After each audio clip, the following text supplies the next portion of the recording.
Hey everybody, welcome to Inside the Album. It's the podcast where we deep dive into your favorite albums and talk about the process of recording that album and the stories behind the songs and what was going on with the band, and hopefully help you get some insight into what was going on in your favorite band's minds and what was happening around them while they recorded these great albums.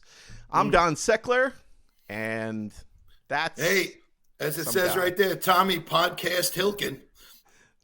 Number one in Indonesia. Number one in Indonesia. Good job, man. Congratulations. Thanks, man. Yeah, I worked hard for that. That's good. Yeah. It's paying off.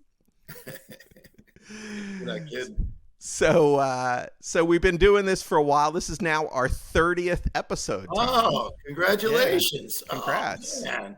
That's amazing. Yeah. It really is. That I spent 30 sessions with you. I know, right? Unbearable. Separate rooms. Yeah. So subscribe, like us. You can see we're on Apple, we're on Spotify, we have video feed on YouTube. So anywhere you can get a podcast, you're going to find us. So please check us out. Tell your friends, and make sure you comment in the videos and on the podcast. We'd love to hear some feedback. Yeah. Did you notice that a lot of people like listening to us? Like, we have a lot of listeners, and we also have a lot of viewers on YouTube. We do. Yes, oh, yeah, we're about even. So it's about the same number of people are listening as they're watching, which is crazy. Wow. But we are are a piece for radio. Yeah, we definitely do. But we are in over 100 countries right now, so that's great. So we're happy that everybody's enjoying the show, and one of the reasons why we do it is a charity that we're working with called Music for Mark. So why don't you tell us a little bit about that, Tom?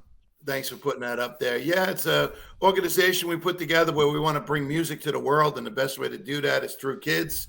So kids who don't have access to musical instruments, guitars. We even have a trombone this year, which is fantastic. Somebody's getting a trombone. And, I just saw Chicago a few weeks ago, and nice. trombone is huge. So, yeah, it's music for Mark. We want to get music into the kids, keep the music alive. Don, you and I both know what music means to us, really major, major part of our life. So we want to keep it going, and that'll be our way of doing it through Music for Mark. Yeah, so check it out, musicformark.com. There's a website, and you can see all the details there. So today's album is, I have to say, I think this is a little bit out of Tom's comfort zone because we're going into the early mid 90s here, 1994. Yeah. This is Dookie by Green Day. 1994.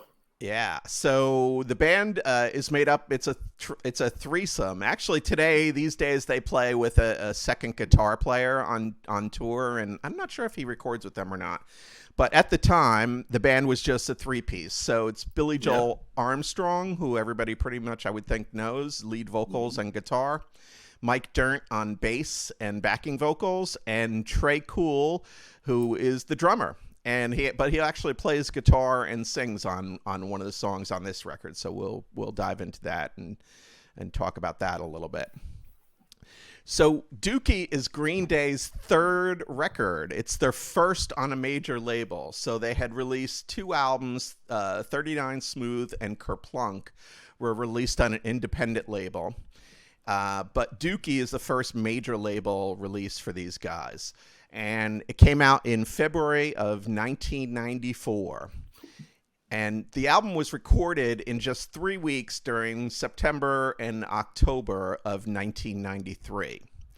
So these guys are out there playing, like we've talked about, a lot of these bands are just playing a lot of shows, and they had released these other two records with the small independent label and sold 30,000 copies of the first two each. Wow. Yeah, and so they had some traction kind of in the underground in the 90s.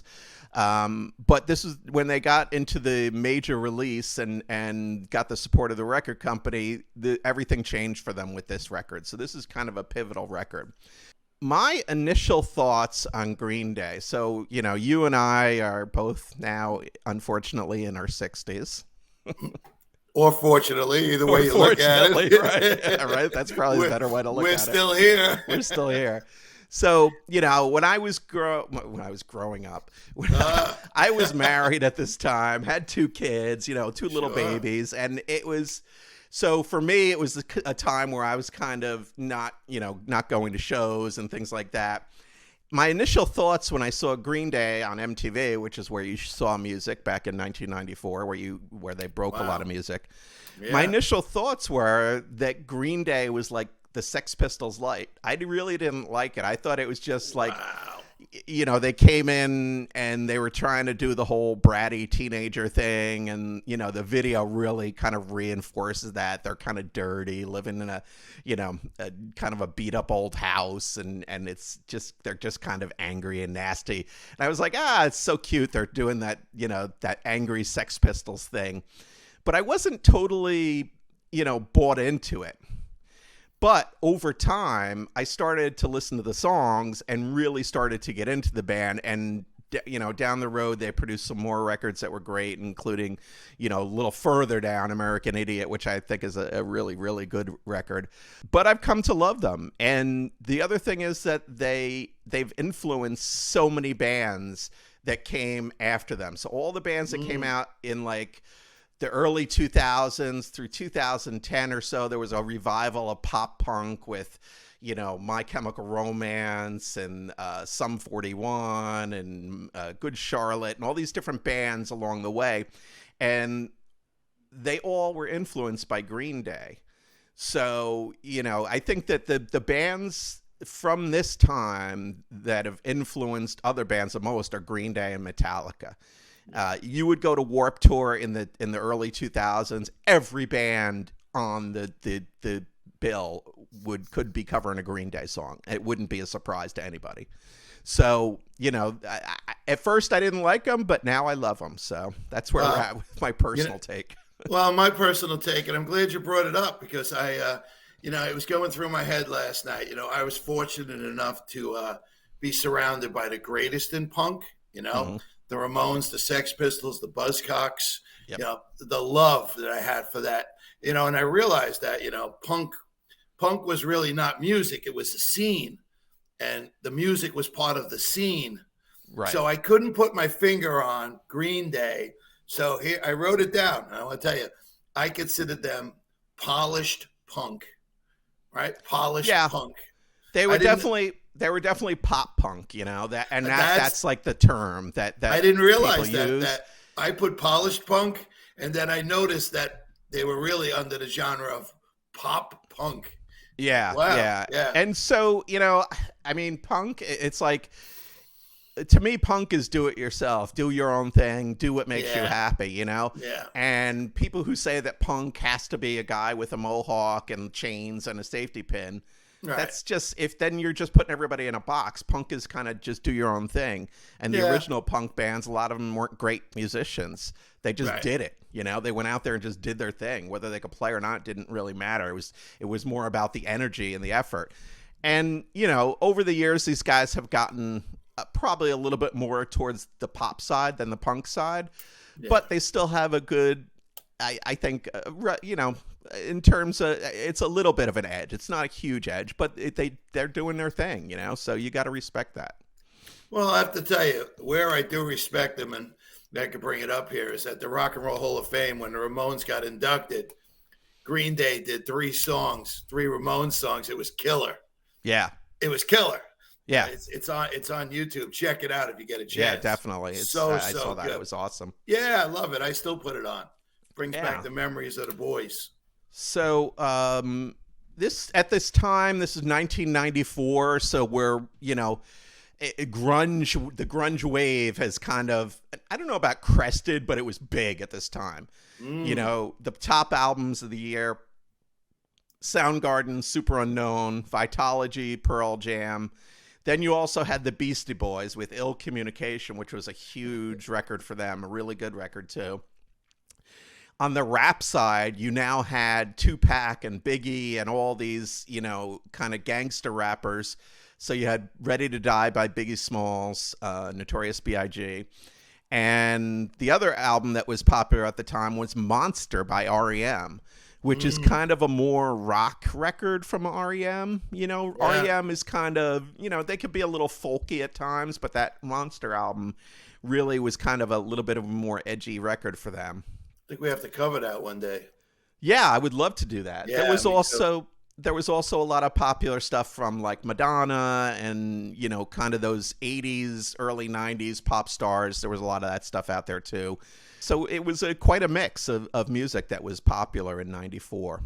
Wow, that, you know, it's interesting. We're always talking about rock albums, and here we kind of the first time we discussed people like Madonna and Biggie, you know, and Tupac. Yeah. Interesting. Music is really diversified, really here. Yeah, definitely. It's spread out, and that's to me, it's more interesting. I'll you know, I listen to some of the old school rap stuff like Biggie Smalls, and I'm not a huge Madonna fan, but I like pop music as well. So we both love It's Tricky. Let's face it. Come on. Oh yeah. Oh, Run DMC's, forget about it. It's fun. I was just driving this morning to go get a cup of coffee, and I was playing Down with the King. It's the best. Yeah. So this album, Dookie, won the band a Grammy Award for Best Alternative Album in 1995. And it was ranked 375th on Rolling Stone's list of 500 greatest albums of all time in 2020. And the album sold over 20 million copies worldwide. Wow. So two great feats. Yeah, an amazing feat, especially for, you know, a punk band. Yeah. So, you know, we didn't have the Ramones really didn't have a lot of charting records or platinum records or things like that. But the name of the album is a reference to the band members often suffering from diarrhea, which they referred to as liquid dookie as a result of eating spoiled food while on tour. I saw a thing they called it, they had a fecal fascination. Yes, they're teenage boys, you know. Hey, listen, poopy's fun, no matter how old you are. Initially, the band was to name the album Liquid Dookie. However, Nice. this was deemed too gross, so they settled on the name Dookie. Yeah, Dookie's got to be a California thing. On the East Coast, we don't really use the word dookie. No, right. I don't think I've ever used that. Nah, drop a deuce maybe, but yeah. So here's the album cover, and this is artwork by fellow East Bay punk Richie Butcher, and it caused a little bit of controversy since it depicted bombs being dropped on people and buildings, and the setting is a replica of Berkeley's Telegraph Avenue.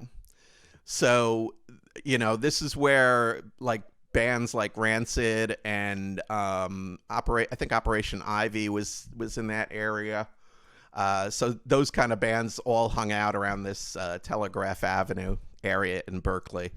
And then in the center, there's this explosion with the band's name on top.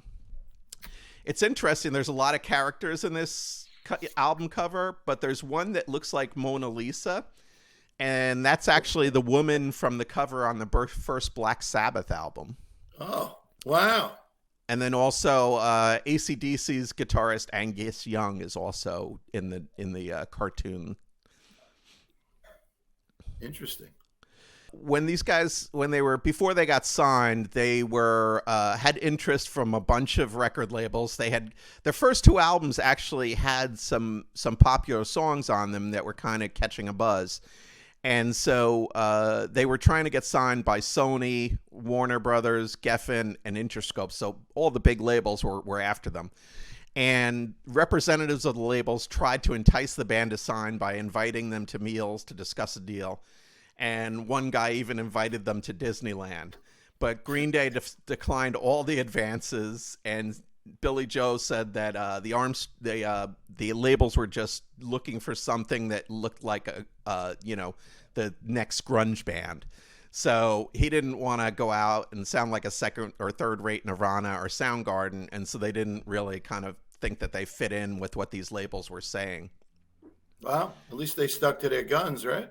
Yeah, and they ended up meeting an A&R rep and producer named Rob Cavallo from Reprise, which is a subsidiary of Warner Brothers Records. Wow.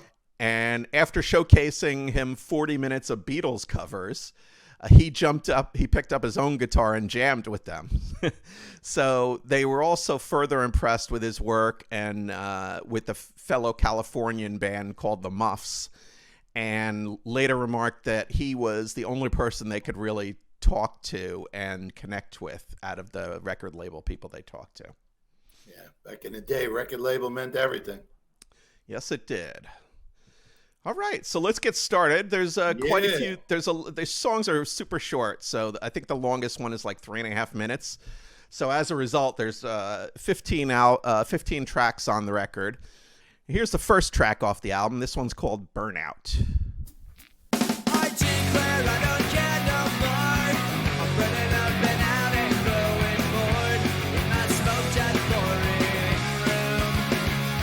My hair is shaking in my eyes, dragging my feet to hit the streets at night. Travel on this shit town lights.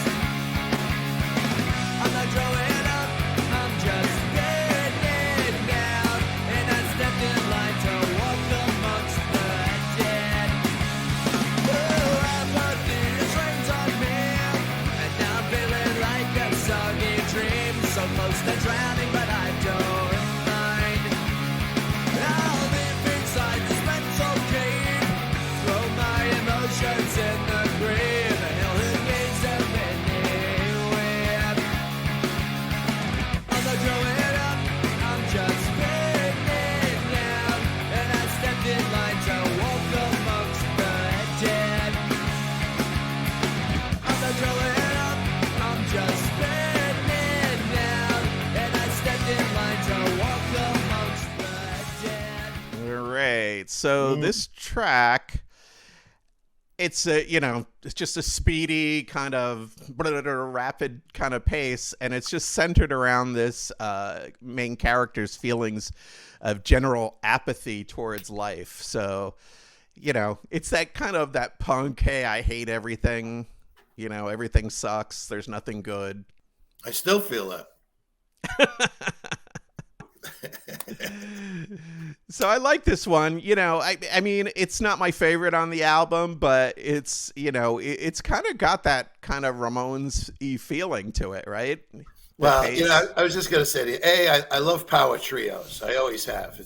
You really only need 3 guys. If one guy can sing, you're solid. You know what I mean? The Ramones could have been a power trio, which Joey had to do the singing, same kind of thing. But, right. I was thinking, I imagine these guys got so big that they would do in stadiums and things like that. You know what I mean? And I could see this being a club thing and having a great time in a club, and every song they played just having fun with, and but they made it to where they were doing stadiums, right? Yeah, they're playing. I mean, they play mostly arenas these days, but they do some stadiums. But that's not one that they're generally playing in concert. They do at this point. I mean, now it's been 30 years, so wow. They've got a lot of hit songs from 18 or 20 albums or whatever they have now. Wow, that's crazy. But yeah, so it's I like it, but I like it does have kind of a club feel. It's kind of like a mosh pit kind of song where everybody's that's where it takes you back. Yeah, that's what it was about, getting all the energy in a little room where it becomes pure havoc. Yeah, it's exactly. the best. Exactly. All right, so let's move on. We're going to take a listen to the second track, and this one is called Having a Blast.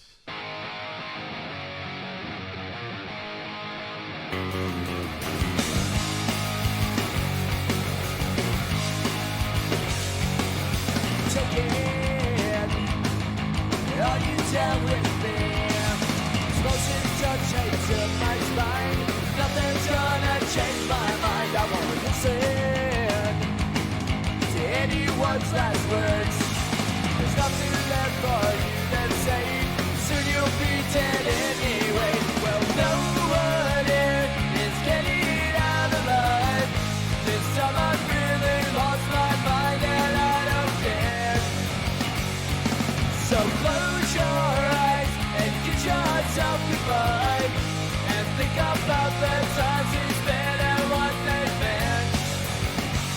It's nothing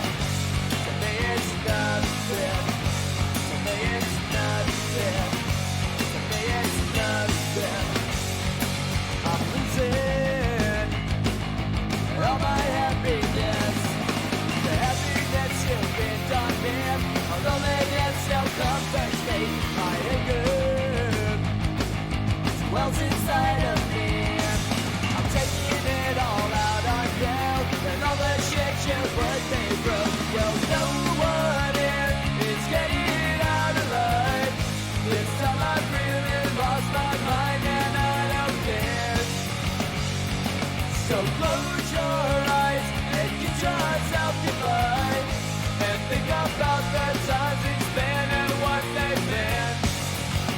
To me it's nothing. To me it's nothing. To me it's nothing. To me it's nothing. Do you ever think back? Here we're talking about a mentally ill character who plans to use explosives to kill himself and others. Oh, This there was you not go. regarded as a serious issue at the time, as the social climate would allow the song to be viewed as more of a cathartic fantasy. So this is something that's changed now. You know, people aren't doing this anymore. Yeah, this is true. But it's a personal song for Billy Joe, who was expressing his anxieties and depressive state on this track. Yeah, it's interesting when you listen. It's kind of the word that came to mind for me. And like you said, I'm not a big Green Day guy. Heard the songs, know them from the radio. But it's kind of like this is enjoyable. Every song they play. It might be an old guy word, but you know what I mean? The album's enjoyable. You know? Oh, yeah. Yeah. You Yeah. can put it on and listen straight through. Well, and there, if you ever see Green Day, I've seen them a bunch of times, and even if you don't know the songs, you still enjoy, you enjoy the show and you enjoy the performance of them. Oh, I can imagine. Even if you're not familiar with all of them. We might have to go as old guys one day. I think we should. Yeah. Remember my wife the other night said to you, my husband's not going in the mosh pit. Yeah. She was deathly afraid. Deathly afraid. You're twice the size of everybody else, though. Yeah, twice as weak, though. All right, so let's move on to the next song. I'm a big fan of this one. This one's called Chump.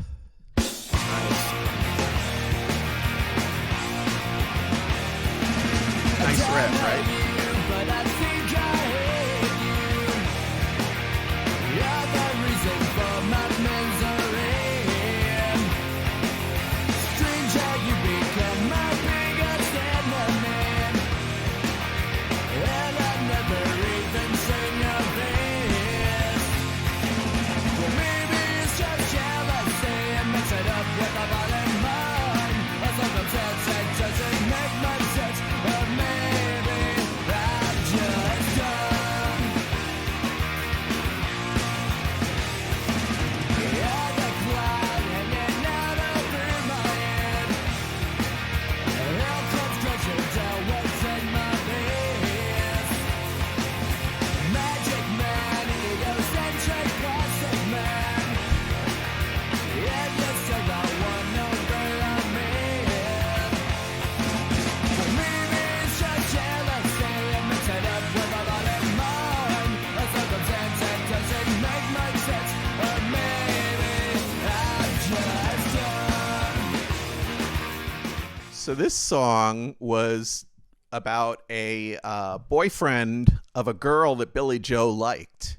He never met the guy, but he wrote a song about him. I like your girlfriend. Yeah, pretty much, right? Let me put it in a song, just Yeah. in case you're wondering. So some bands considered albums as cohesive units back in the old days of 1994, rather than a random selection of songs. And Chump, with a raucous ending that resolves into a fade out, was built to flow into the opening of the next track. So Longview is the next one, which everybody's going to know. This is like one of their most popular songs, but it basically fades out, and then they start up Longview, the next song, right off of that. Transition from raucous. Yes, It's a lot of work. it is, right? You know what? I'm going to ask you. Does anybody ever play a guitar solo, or is it straight like No, there's no solos. No, Not never. in this record. No guitar work. I remember No, people were up in arms. There was one song where Johnny Ramone played a slight lead guitar, like a solo, and people were up in arms. Like, what is he doing? Yeah. Now they have their little bits here and there, but there's no, it's not like, Zeppelin or something like that. No 30-second riff. Yeah. No. Just jam straight through. Yeah, I think, now they're playing with another guitar player, and so that opens it up a little bit, but it's not guitar solo music really. No. Just drive it home. Yep. Yeah. So let's get into the next track. This is one that probably everybody knows. This one is Longview.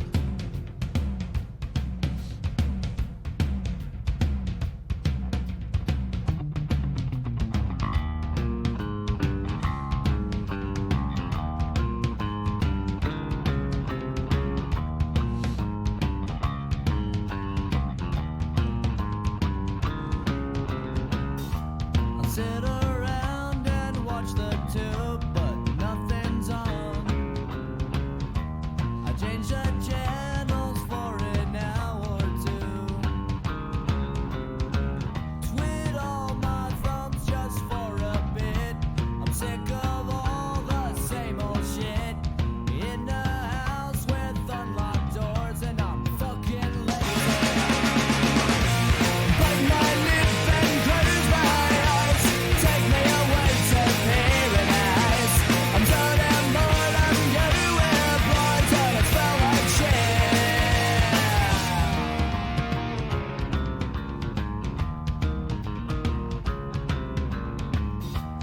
Peel me off this Velcro seat and get me moving.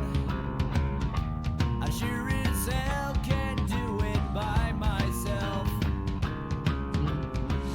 I'm feeling like a dog in heat, barred indoors from a summer street.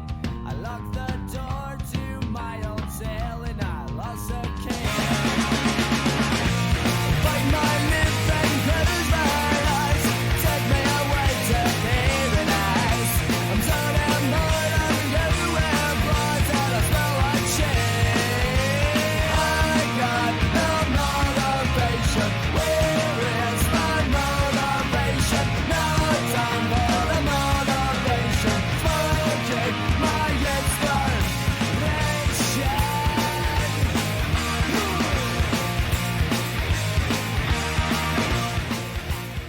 So I like the dynamics of this. It's got that loud, quiet thing, that you hear. Like I know the Pixies did it a lot, where it's da-da-da-da-da-da, and then bam, it explodes, and then goes Yeah. back, and then boom. Yeah. So it's a lot of dynamics with the music there. I have to tell you, man, the thing that keeps going through my head is, we all know these songs. We've heard these songs. These got to be killer live. They got to be killer live. Yeah, they're a Like you great said, live band. They bring you down, and then boom, everybody's yeah. back in. Yeah, I can Yeah. feel it. That's the one thing I feel here is that this music needs to be experienced live. Has to. Oh be. yeah, much better live than on the record for sure. Has to be. I mean, the energy is incredible. Yeah. Yeah. And so this was the first single that they released on the major label.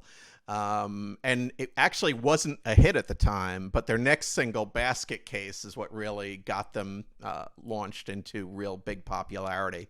Huge. So Mike Dirnt, the bassist, revealed that he wrote this bass riff to this song while on an acid trip.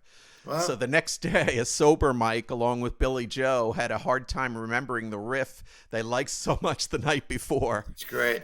So what became the song's bass line was what they had the ability to remember. Yeah, I love it. Yeah, I was going to say, if you did it the night before, did you record it? Yeah, exactly. Well, if they're tripping on something Yeah. on acid, then probably not, right? Probably not. Yeah. So, who knows? There might have been a little bit more to that riff that we never actually heard. It's good to know there was acid in 1994. I had no idea. Oh, sure. Yeah. That never goes Oh, away, yeah, I don't think. yeah. As far as from what I'm told. Rumor has it. Yeah. So during their first attempts at recording this song, the sessions, they didn't work out real well. They weren't happy with it. Then they went on tour with Bad Religion and performed the song every night, which helped them refine it. And then when the tour ended, they went back to the studio and recorded the proper version of the song that you hear on the record. Awesome. And this was actually inspired by one of Billy Joel Armstrong's favorite songs, Message of Love by the Pretenders. Good tune. So that's a tune. good influence, right? Yeah, you can hear it. Gotta Now love that you the say it. Pretenders. Yeah. Love the Pretenders. All right. So let's move on to another popular one here. This one is track number 5. This is called Welcome to Paradise.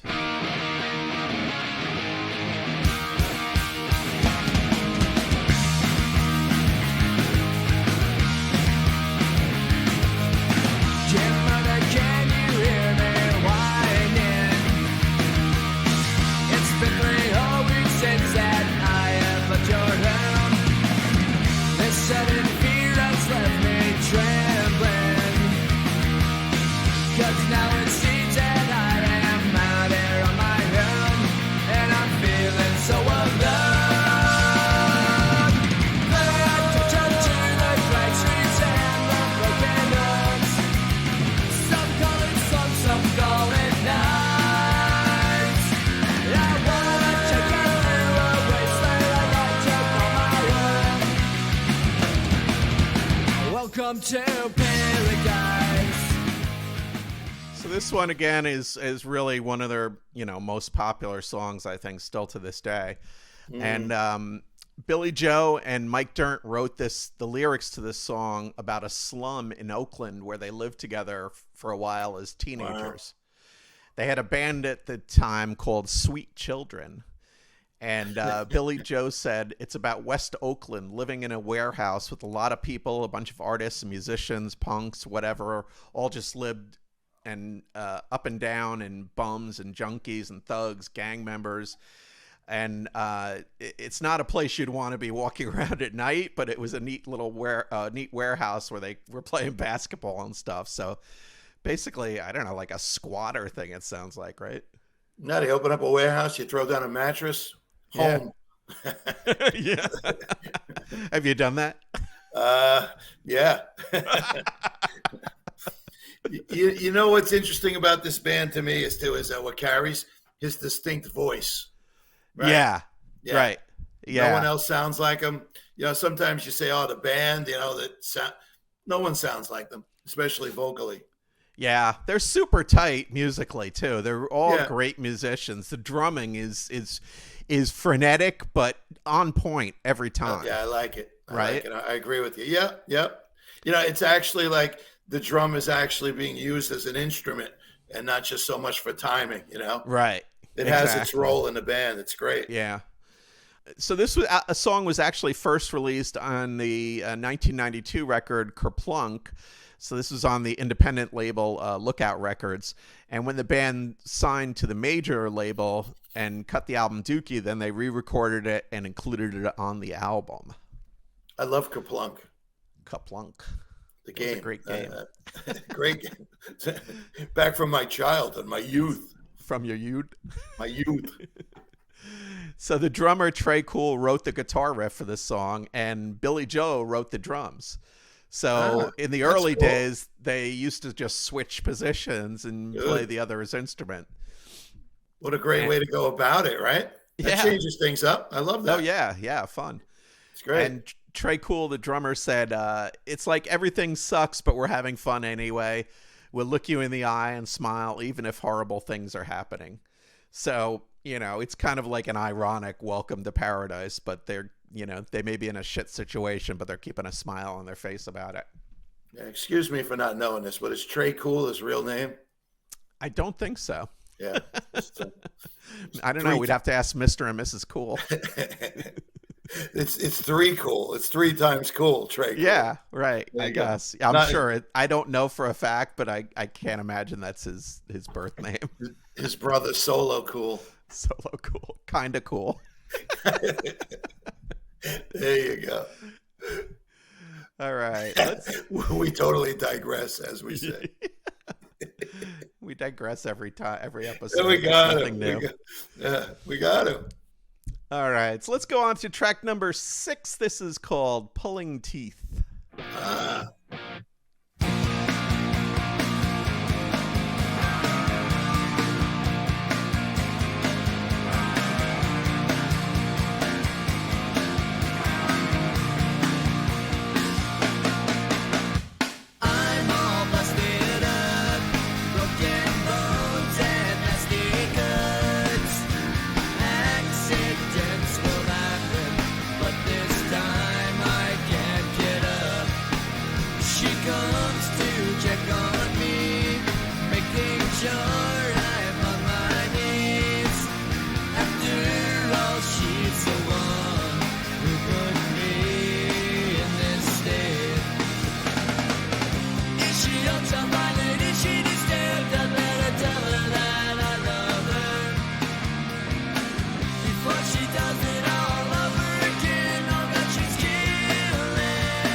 So like that's the extent of the guitar solo you get in Green Day.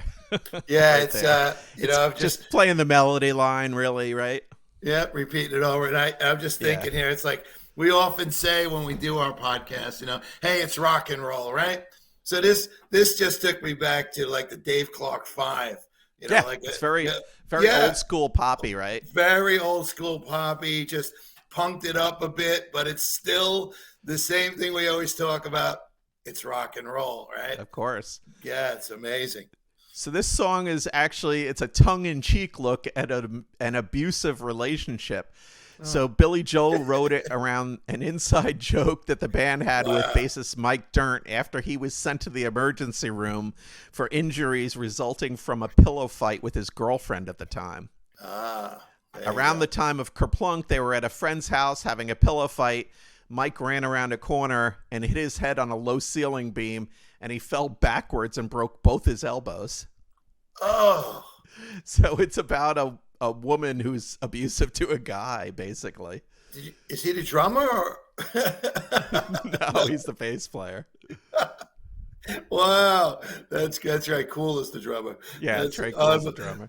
Yeah, but I like you said, tongue in cheek to abuse. Tongue in cheek, right? I know you think it's bad. Abuse. Yeah.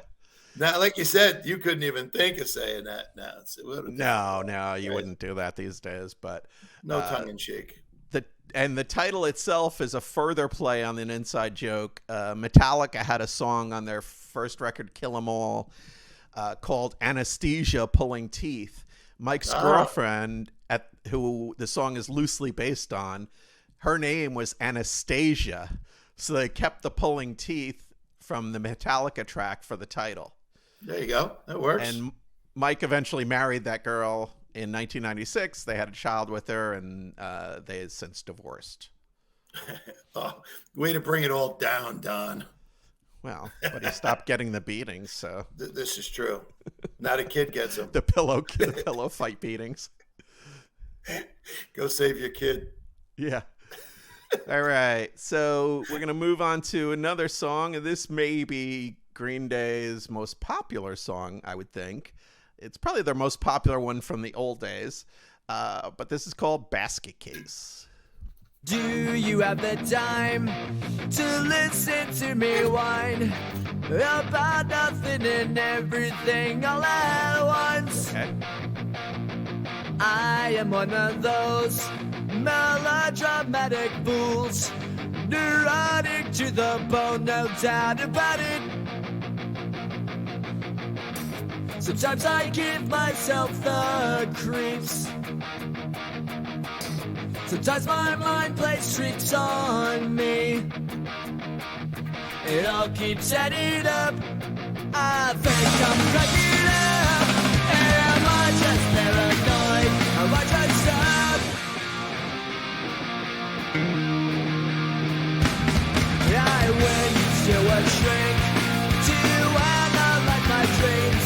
She says it's like a sex that's bringing me down. I went to a whore. He said my life's a bore. Joke with my wife because it's bringing her down. Sometimes I give myself the creeps. Sometimes my mind plays tricks on me. It all keeps adding up. I think I'm cracking up. Am I just paranoid?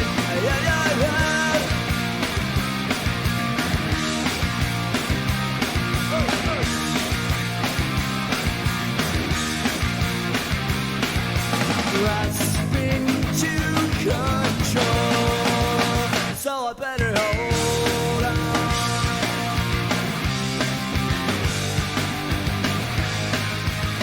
So see, you could get a guitar solo in there if you had another guitar. Yeah. But I like. You know what? Go ahead.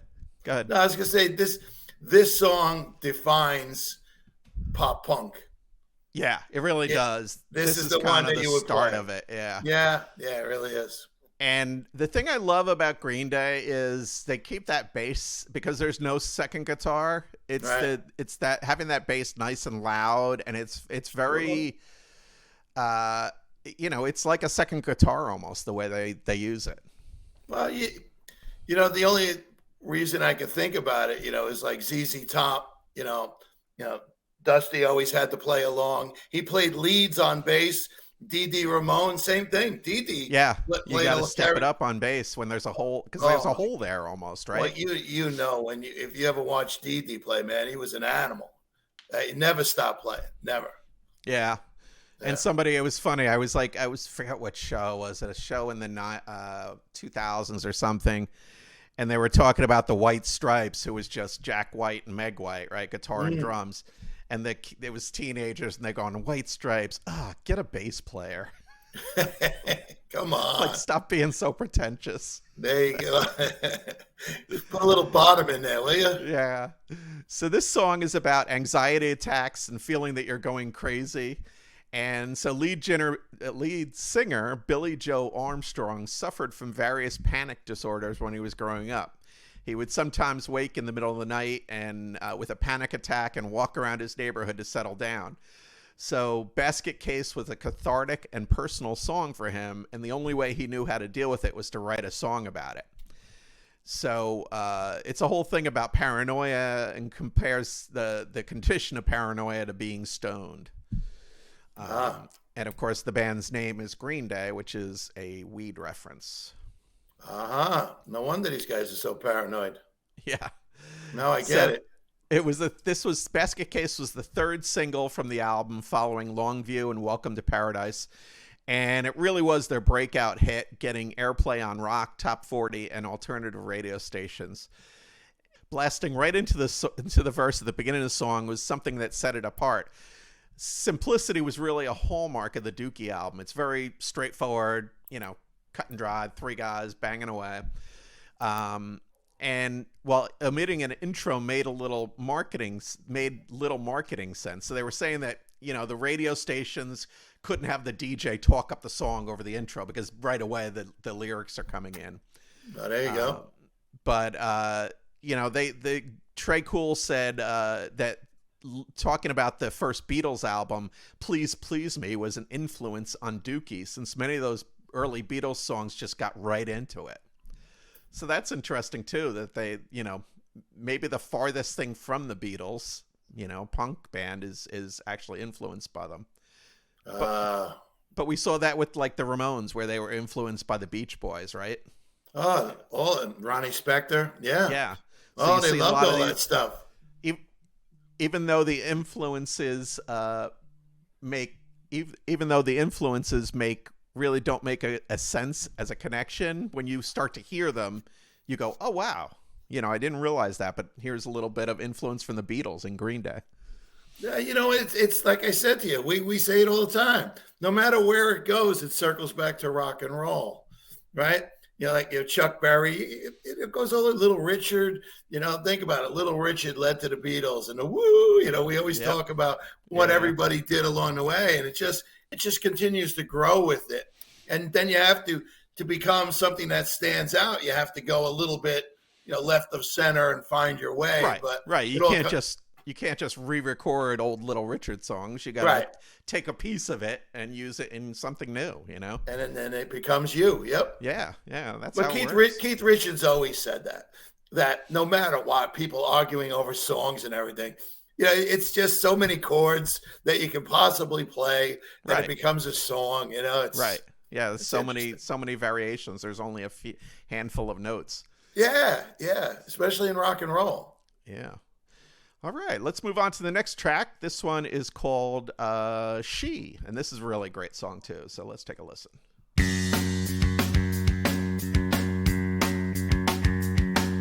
She screams in silence, a sullen riot penetrating through her mind, waiting for a sign to smash the silence with self-control. Are you not just me now? Well, that's me.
So this one, again, just an amazing song. And it's basically a love song that Billy Joe wrote for a University of California student, a girlfriend that he had identified only as Amanda.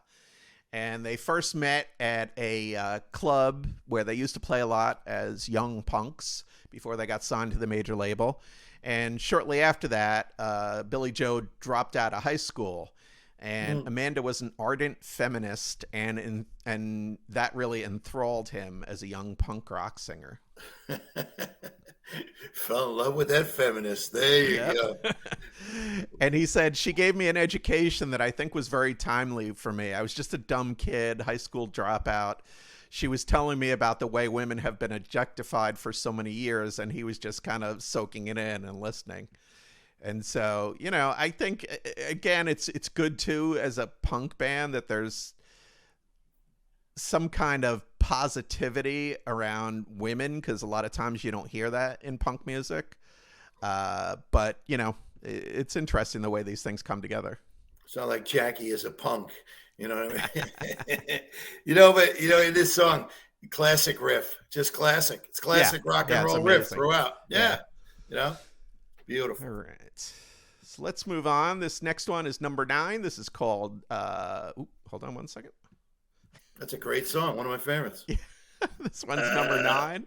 Hold this on is one called second. Sassafras Roots.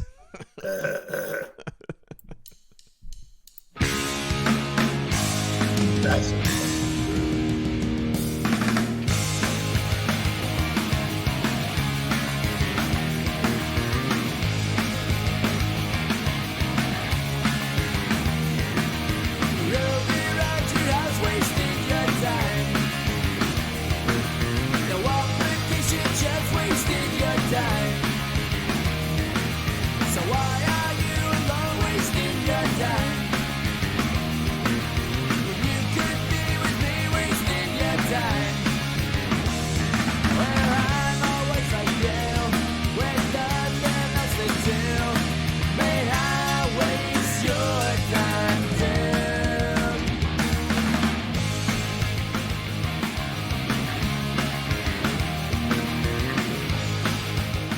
So this one, while not one of my favorite songs, it's okay, but it still gets my foot tapping. It's, like I said, it's an album you can listen right through. Yeah. No doubt. Yep. And this one's about being in a relationship where neither person is very enthusiastic about that relationship. And he's saying that they're both pretty much just wasting their time. But that's that kind of punk, nothing matters, Yeah. I just don't want to be lonely. That song's been written a few times. Yeah, quite a few, right? Yeah. Hey, I just want to hang with you. I really don't like you. We can write it right now, me and you. Something to do. and we would name it Sassafras. It's funny. Sarsaparilla. It just popped into my head. In America, we use sassafras for a lot. It was in sodas and medicinal purposes and all sorts of stuff until they realized it was killing people. Oh, really? I didn't even I just saw it the other day. Yeah, you can't. It's outlawed now in the U.S. A little sassafras. A little sassafras may not be the best thing for you. No, but there's my input to the song Sassafras. That's it. That's all I got. You're welcome. You're welcome. Thank God for editing. There's no editing. Oh, no? Oh, boy. Sorry, people in Indonesia. You're number 2 now after that sassafras comment. I just dropped the whole notch. We love sassafras. Oh, you bastard. You bastard. You ruined it for Indonesia. Tom. Now the word's out. Yeah. Anybody who wants to complain, just please reach out to Tommy Helkin. At DonSecklin.com. All right, let's move on. Here's number 10, When I Come Around. Hey. There you go.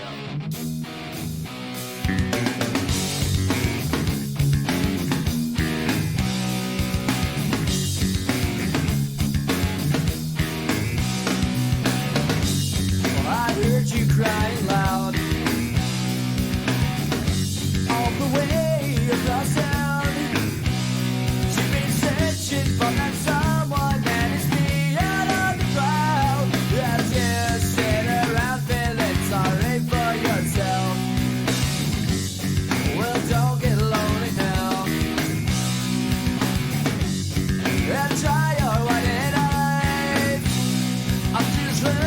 for the moment, squeezing my back down to touch it. So uptight, you've been thinking about ditching me. No time that sets the world around, 'cause you know where I'll be found when I come around. So again, probably one of Green Day's most popular, well-known songs. It's a very personal song for Billy Joe Armstrong, who wrote it about being away from his girlfriend, Adrienne Nesser, and the frustrations they both felt when he was on the road. So they met in 1990 when Green Day was performing in Minnesota, where she lived. He was just 18 and found it difficult to maintain a long-distance relationship, especially with his touring schedule. So in this song, he affirms his devotion for her, assuring her when he does get to see her, when he comes around, he'll make it up to her. Did he ever make it back to Minnesota? He did. They got married. Oh, They got married in July of 1994, a few months after Dookie was released. wow. And right in the midst of the band's rapid ascent to stardom, the marriage endured, and they had 2 kids, and they're still married to this day. Oh, that's a great. See that's good stuff right there. Yeah. Man. Good. Wow, is that it? Yeah. It's not an easy life. No, Not especially an easy when life. somebody's out Wow. touring and, Yeah, all and at the, that point in their the life, issues and they're with groupies still and young all that kids. Yeah, yeah. yeah. So Green Day performed this song at Woodstock 94, which was kind of a shit show to begin with. But Yeah. a fan threw a clump of mud on stage. Billy Joe stuck it in his mouth. This caused the fans to keep throwing mud and started the infamous mud fight.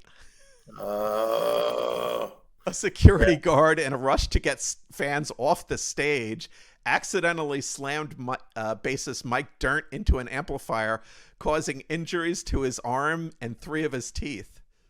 wow. This poor Mike guy. can't get a break. This Girls poor guy, are yeah. beating him up with pillows, security guards. Well, they can write another song. Yeah, I guess. Yeah. It's crazy though. He's always in the middle of it. Oh my God, dude! 94, every time they tried to redo Woodstock, man. Wow, Oh, it was awful. Yeah. Yeah. awful. No more peace and love. That's why No, that was dead by now. it's gone. It's gone. Never to be seen. Sorry. Sorry. Died with the hippies. Yeah, it did. All right, so let's move on. Number 11. This is Coming Clean. 17 and strung out on confusion. Trapped inside a room of disillusion. I found out what it takes to be a man. Well, mom and dad will never understand. Secrets call and take us, but never forget. Skeletons come to life in my closet. I found out what it takes to be a man. Well, mom and dad will never understand what you're letting to me.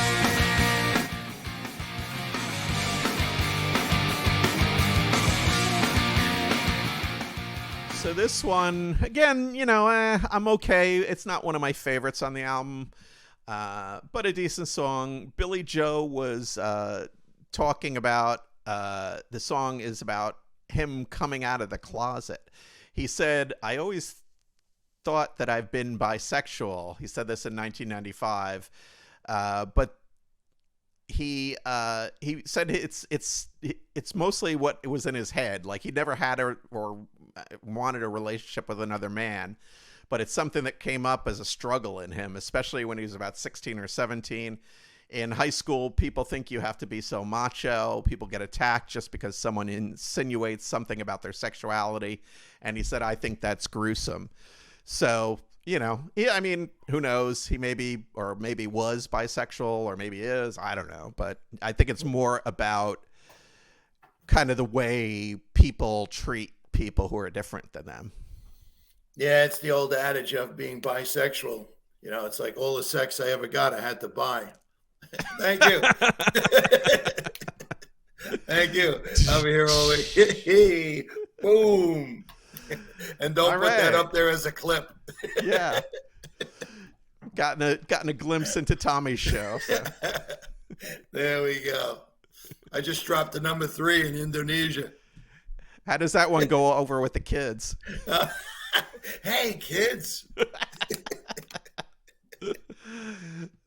That's great. I think All you're going right. to be banned in Indonesia now. Sorry to hear that. Yeah, me too. We need that. All right, let's move on. Number 12. Yes. This is Eminus Sleepus. I don't know if I'm saying that right.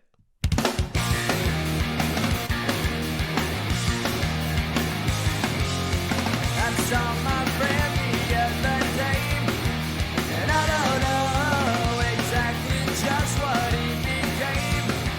It doesn't show, it wasn't long ago, and I was just like him, and I think I'm sick and I wanna go home.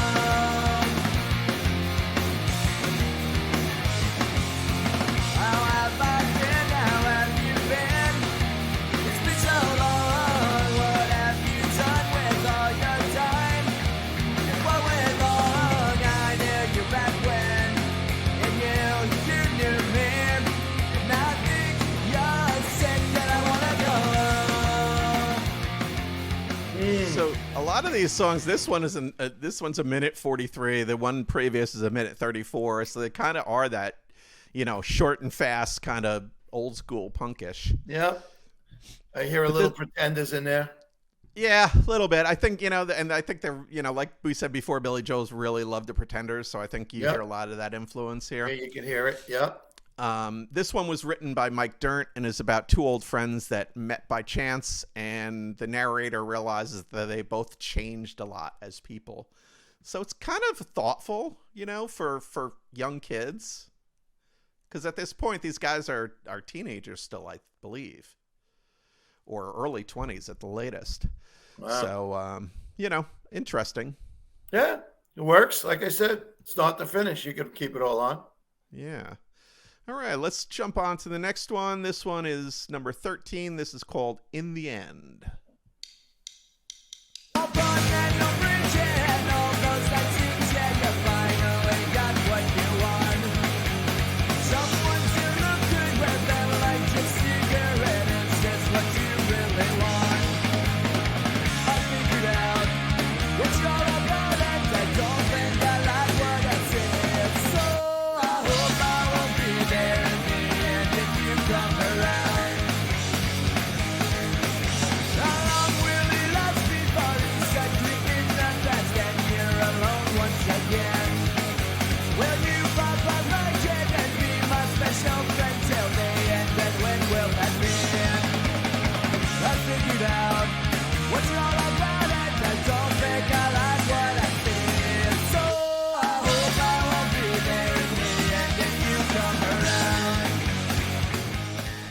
So this one is written about his mother, Billy Joe's mother and stepfather, and how he felt about his mother choosing his stepfather as a partner, and he did not like it.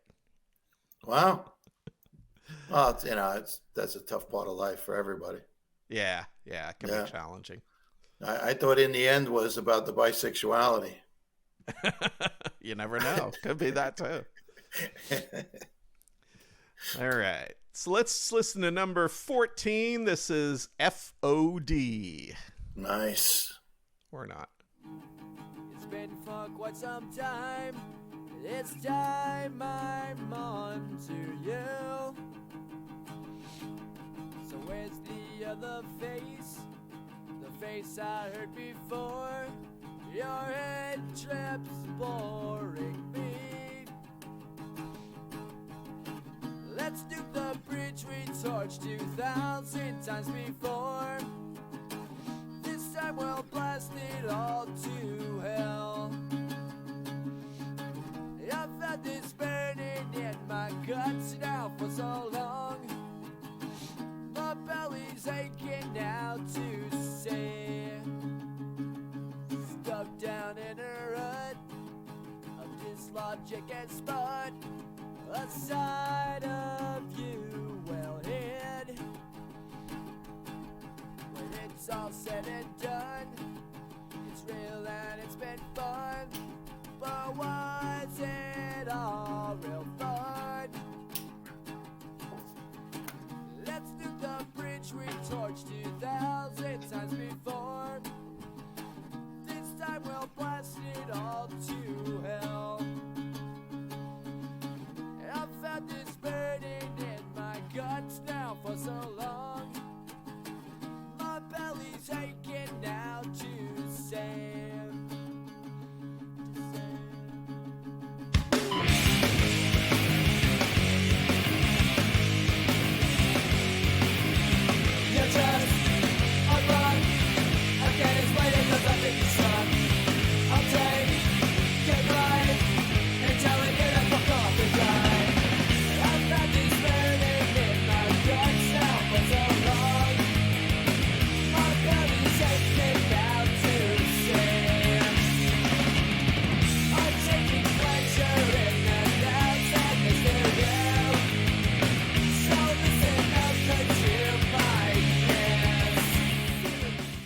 So this one's interesting, and the way they start out with just the acoustic and Billy Joe singing, and then the band comes in.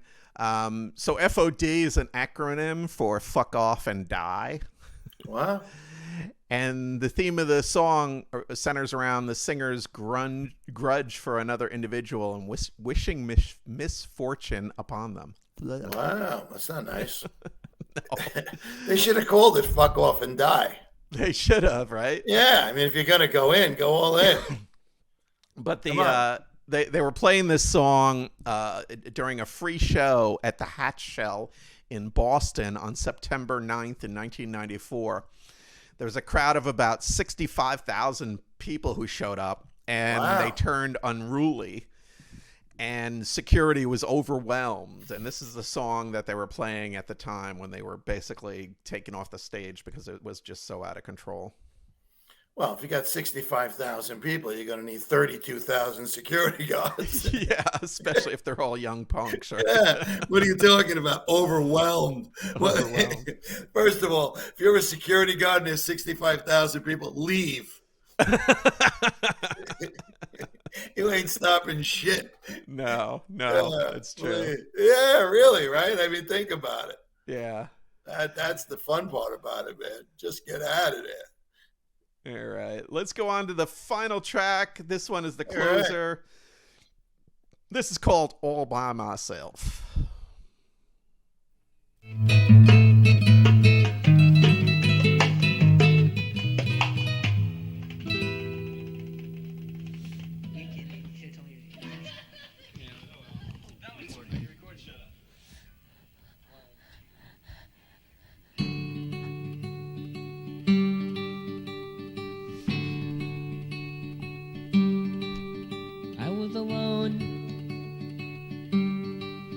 It's all by myself. No one was looking. I was thinking of you. Oh yeah, did I mention I was all by myself? All by myself. All by myself. All by myself. Went to your house, but no one was there. I went in your room. I was all by myself. You and me have such wonderful times when I'm all by myself. So this one, it's a little weird. This is actually a hidden track on the album. And it's the vocals and guitar by Trey Cool, the drummer. And the whole song is about masturbation. You know what? I don't know why. Maybe it's the law of attraction, but I was just going to tell you, that might be my favorite song on the whole album. There you go. It just may be me, but Well, I it's found funny. it quite enjoyable. Billie Eilish was doing a thing with Billie Joe Armstrong a few years ago when she first got popular, an interview and everything. And she said that her favorite Green Day song was this. And Billie Joe goes, "Ooh, that's a dirty little song." It's interesting, though. It really is. Yeah, it's something completely different. Again, that's kind of punk, right? You're doing something that sounds nothing like what you did on the rest of the record. I like But it. yeah, it's pretty good. So that's Dookie. Dookie. I hope everybody enjoyed that. Oh, yeah. It was very good, Don. Nice job, man. Yeah, As thank you. always. Yeah. You're welcome. So remember, subscribe, hit the buttons, like us, share us, tell your friends, catch us on audio. Anywhere you get podcasts, we're there. On YouTube, if you want to see our gorgeous faces. Yeah, at send 8:30 us in the a morning. note. Send us a note. Something you like, something you don't like. Just let us know. We're happy Correspond. to get some feedback for sure. Yeah. You suck, Don. Thank you. God, you said you wanted some feedback. All right. You're the best. We'll be back next episode, probably with a different co-host. Oh, now I become the co-host. Well, slowly I turn. We're both co-hosts together. Oh, We're equal. yeah. You might as well cut it now and edit that shit out. Here, is that better? Now we see how this show rolls. There you go. It's great to be king. It really is. It's easy when you have all the controls. That's beautiful. All right. All right. Thanks for listening, everybody. Catch us next time on Inside the Album. Bye. Peace. See you later, Don.